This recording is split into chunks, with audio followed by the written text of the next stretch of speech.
Well, it's a hedge fund guy goes nuts. He flees New York City, he flees his life, flees his failing hedge fund.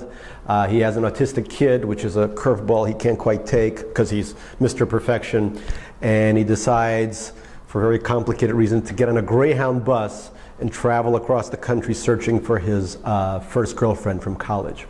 And to do the trip, to write the book, I decided that I myself must get on a Greyhound bus and travel across the country, which I did. Very painfully, but I do a lot for my art.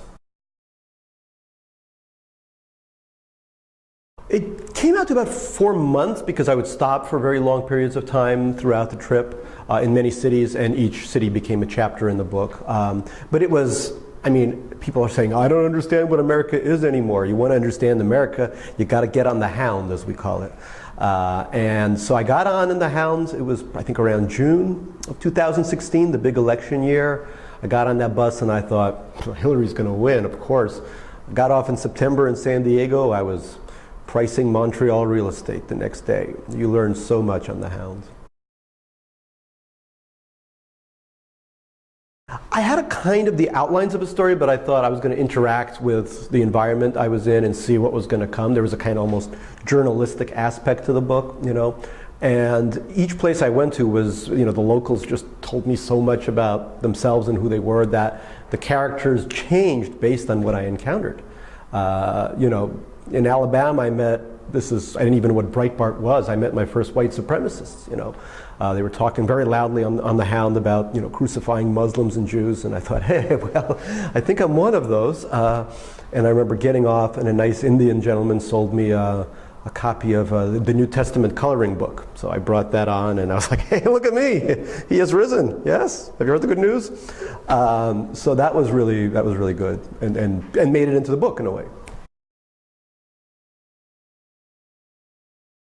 So I spent 3 to 5 years, in addition to writing The Hound, I spent 3 to 5 years immersed in the hedge fund world. And I met some nice people. I still have some friends, and I met some very scary people. And Barry is a kind of, you know, he's a mixture of all the different kinds of people I met. The big takeaway I had from living in hedge world for so long was these are not particularly happy people. I mean, these are billionaires, centimillionaires, but they're not really that pleased with the world. The world's not pleased with them. They don't particularly are connected. They're not connected to their communities because they live in a world so far apart from everyone. They're not often connected to their families, even though they're the perfect family.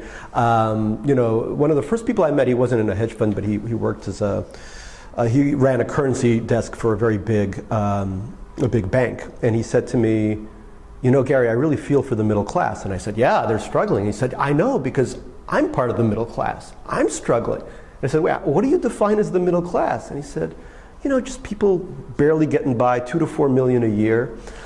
You know, and I thought, wow, the level of disconnect in finance, and I assume in parts of tech as well, is just so great.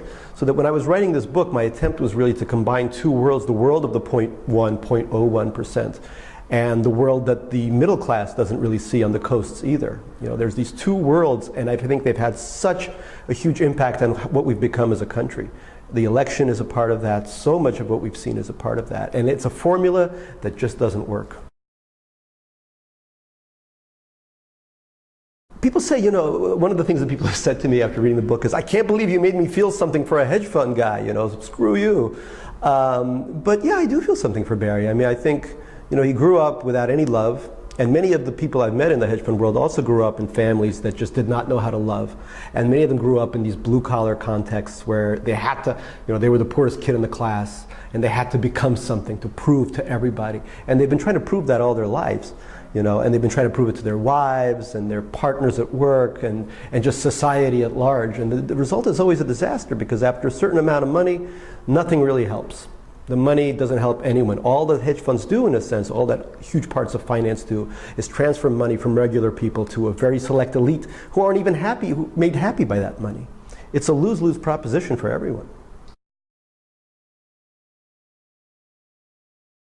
Yes, he reaches what I believe is rock bottom in the American, you know, context. It doesn't get any worse than where he ends up. Of course, people say there's no second act in America. Hedge funds is this weird, and finance in general, is this weird place where you can blow up. You can lose hundreds of millions of dollars for your investors, and you can still come roaring back. Because, you're a white male, and, they'll give you 4 or 5 chances to screw up. And somehow the money just materializes over and over again, and that's true of Barry. Yeah, this is this amazing idea that, as people become wealthier and wealthier, the search for authenticity, or at least Instagrammable authenticity, grows by leaps and bounds. You have to, there's these hilarious things for 0.1 percenters where they fly you on your jet, of course, to Bukhara, Uzbekistan, where you get to bake a piece of bread with like somebody who's, some baker at 6 in the morning, the first loaf of bread. This exists for parts of tech world as well, but this idea that we have to find the most absolutely authentic thing possible, even if your NetJets takes you there. But for Barry, he does, to his credit, he does take it a step further. He takes an actual Greyhound bus across the country. Partly he's trying to escape the SEC and the FBI, which is looking for him as well. But, he does attempt to do it in the most authentic way possible. It's hard for a novelist to ignore the world in which we live now. This is not an America that many of us expected. I'm an immigrant myself. This is not the country that I expected to happen. And if things continue in this way, then I could end up in the same situation my parents ended up when they fled the Soviet Union. Things happen very quickly. Societies fall apart. This is, Argentina was once one of the most prosperous countries in the world. Venezuela was once a prosperous country. Things happen much faster than we think. We think we do have this reserve of democracy, this bedrock of democracy that's worked so well for so long. Well, for certain people, I should say.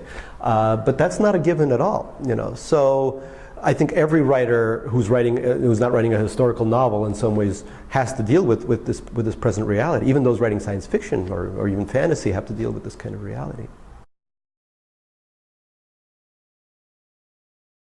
Well, I just started I think I want to write a murder mystery, but set in a dystopian future. So I've been getting my mind to the idea of writing a mystery. I've done genre before. I love it. Science fiction, super sad true love story with science fiction. So it might be fun. We'll see how this goes. But right now I'm into the idea of, murder needs to be solved.